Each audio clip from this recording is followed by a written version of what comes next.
This is Jared with Stampede Blue. This is your Indianapolis Colts post-game wrap.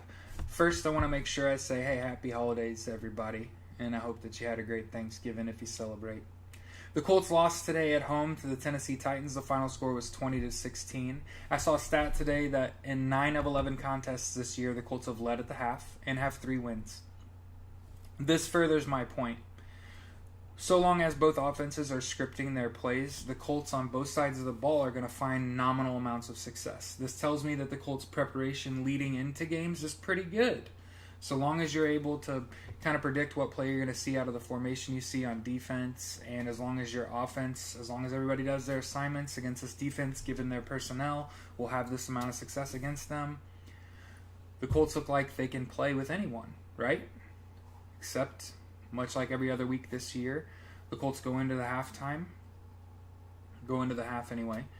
The opposing team gets to go back to the chalkboard and figure out what wasn't working, what was working, where is this defense weak, and where can we pressure this offense.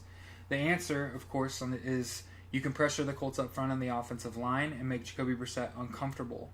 Now, not all of the 8 sacks the Colts gave up today are on the offensive line. I would say probably 5 or 6 of those sacks are actually on Jacoby Brissett.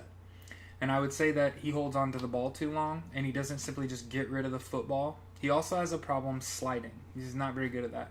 He wants to run. He wants to be a runner. That's not a good thing. This is how you get head injuries, my friend. It also appeared like on defense, the Colts have what is shaping up to be a pretty efficient unit. I'll say outside of the linebackers, and they're completely below replacement. However, Nate Hairston and Rashad Melvin played really well today. Both had interceptions on Mariota. It did look like, though, that Rashad Melvin hurt his wrist. We wish you a fast recovery, my friend. Along the injury front, Ryan Kelly went down 2, I believe, and it was awesome to see Clayton Geathers back at safety. Had a big play, negated by penalty, but I still saw you, man. You looked awesome. Glad to have you back. A neck injury is a big deal, and to come back from that and play effectively is awesome, man. Congratulations. Now, Jacoby Brissett did outpass Marcus Mariota. The Colts defense didn't allow Mariota to pass for 200 yards and held the big boys.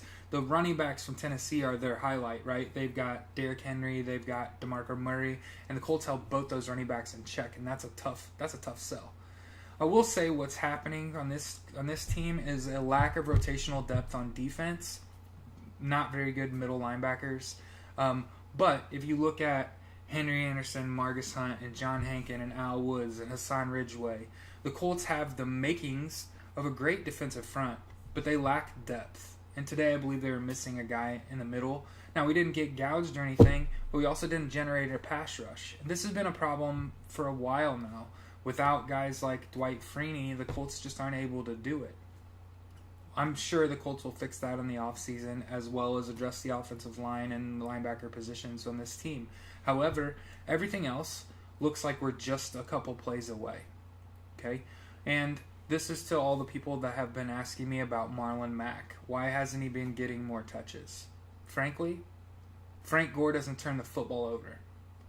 Today, Marlon Mack muffed a pitch inside his own 10-yard line and then half-assed went after it, and that defense didn't.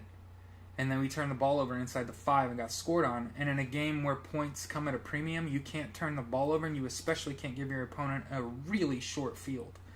And the Colts weren't able to guard Delaney Walker anyway. Now, it was important to point out some bright spots today, right? Jack Doyle is a hell of a football player. Adam Vinatieri was perfect, as per usual. And shout-outs to Rigoberto Sanchez. Quietly, the most important pickup the Colts have made this year is a guy to put in Pat McAfee's place that isn't horrible at his job. He has quietly out-punted most of the guys he's come up against this year, and it is important to remember the Colts drafted a punter and cut him for Rigoberto, and he has done swimmingly. He was also expected to do that. The Colts play next week at Jacksonville at 1 o'clock. And again, this has been your Indianapolis Colts post-game wrap. And like I said, happy holidays, everybody.